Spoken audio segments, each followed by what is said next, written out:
Hello everyone, welcome to the match preview for Bristol City's home game against Leeds United. It is a Saturday lunchtime kickoff and we welcome Leeds United, arguably the biggest club in the Championship, to Ashton Gate tomorrow, and we'll be hoping to produce somewhat of a surprising result at home. Let's start with the opposition, Leeds United. They're currently sat third in the Championship table at the moment and arguably could be top of the Championship table, displacing Sunderland, who are currently sat first, and have looked really impressive so far, Leeds United. They've done it without the likes of Somerville, Nonto, Gray, Kamara this season, who all left in the summer. There's been a high squad turnover. There's been a lot of quality that's gone out of Ellen Road, but still have looked ever efficient as they normally are at Championship level, especially managed by Daniel Farke, who has been here, done it. We all know his track record in the Championship, two-time promotion winning manager with Norwich City, and came so close last season with Leeds United as well, losing at Wembley in the playoff final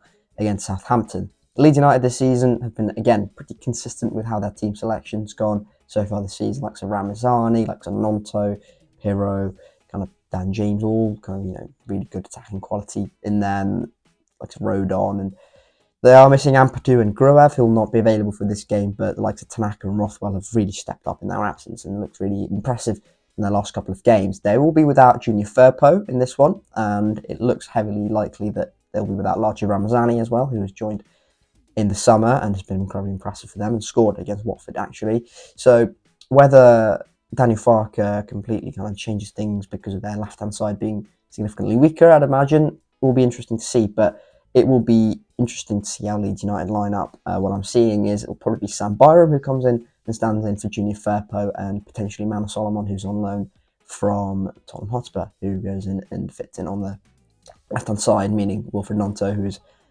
such a threat and scored against us at Ashton Gate last season, the winner at Ashton Gate, in fact, will be remaining on the right-hand side with Solomon on the left-hand side. There is arguably a massive squad disparity in terms of starting 11 and on the bench as well. The options Leeds United have coming off the bench is arguably a lot better than what Bristol City have at the moment, but Leeds United, as mentioned, without Firpo, without Ramazani. Bristol City will be without Joe Williams, and this one he picked up his fifth booking of the season, and I'm quite surprised it's come so late in the season.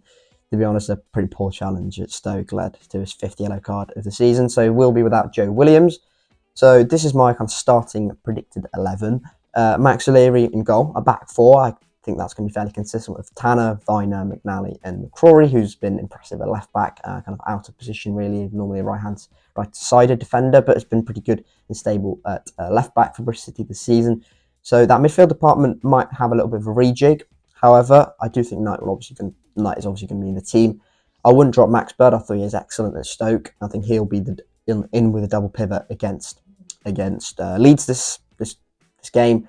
I think Hugh Hirakawa will be reintroduced in place of Mark Sykes on the right hand side. And I think George Earthy will get his first start in the Bristol City shirt in that number 10 position. Obviously without Scott Twine now, and without Joe Williams, meaning either Knight or Bird can't play a little bit more further out the pitch. Alison Metty had a relatively okay game against Stoke, so he'll, I think, be in the starting 11 on the left-hand side for this one. And I think Nahki Wells will be in the starting 11 as well, and I think you can't really have any arguments over Nahki Wells, whatever opinion you may have of him, but he's in there now on merit. Yes, we have Fally Mayulu and Sinclair Armstrong off the bench, who have cost quite a bit for Bristol City this summer, but Nahki Wells is there on merit. He didn't possibly think he was going to get too many starts, but 2 goals in the last game, and it's generally been a pretty good threat, really, holding up play, and the physicality's improved a lot, and he's not getting shrugged off the ball easily. So I don't think there's any reason to drop Nahki Wells, especially considering the 2 goals in midweek as well. So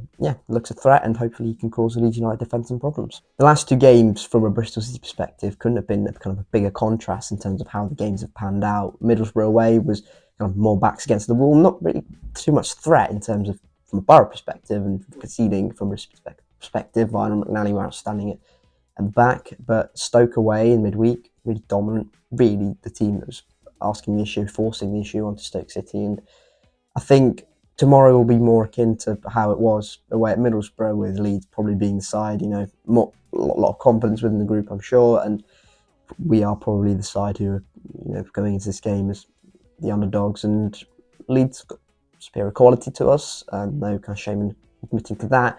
It's just about, whether Bristol can hold them off. And with the quality we've shown in recent games going forward, I've got a goal threat. It's just about finding the back of the net and whether Bristol can take their moments when they do come. It'll be difficult tomorrow, no doubt about that, but I think Bristol are going to have to make most of some of these games that are coming up. Some really tricky games that include Sheffield United, Norwich, Burnley, Watford, who all are occupying high positions in the league table at the moment. And if Bristol can nick something here and just keep that unbeaten run going, it'll take a lot of confidence into the game away at Preston next week. So for that reason, I'm going to back us for a 1-1 draw at Ashton Gate. Let me know your predictions down in the comment section below. I probably am being a little bit optimistic, especially considering our historic record against Leeds United. That is it though for this match preview. If you have enjoyed it, hit like. If you haven't already, subscribe. Hit the red button down below for more Bristol City content in the future. I will be there hopefully tomorrow for this game, and hopefully Bristol City can pull a rabbit out of the hat and do a few magic tricks along the way as well, and Bristol City can produce a pretty special result at Ashton Gate tomorrow. It is at home, you never know. And typically, especially last season, Bristol City against teams who over the course of the season were much better than us, but on the day we can turn these sorts of teams over, much better than us, and probably have a lot more possession. That counter-attacking style of play that we maybe are forced to deploy, it does suit us a little bit. But like West Ham, Leicester last season, Southampton at home, we drew against West Brom, we finished in the playoffs. Norwich away was a draw as well. So we can turn up against some of these teams who, over the course of the season, as I said, much better than us. But it'll be difficult, no doubt about that. But hopefully, here's hoping that Bristol can pull something off. But thank you very much for watching this match preview, and I'll see you all tomorrow. Cheers.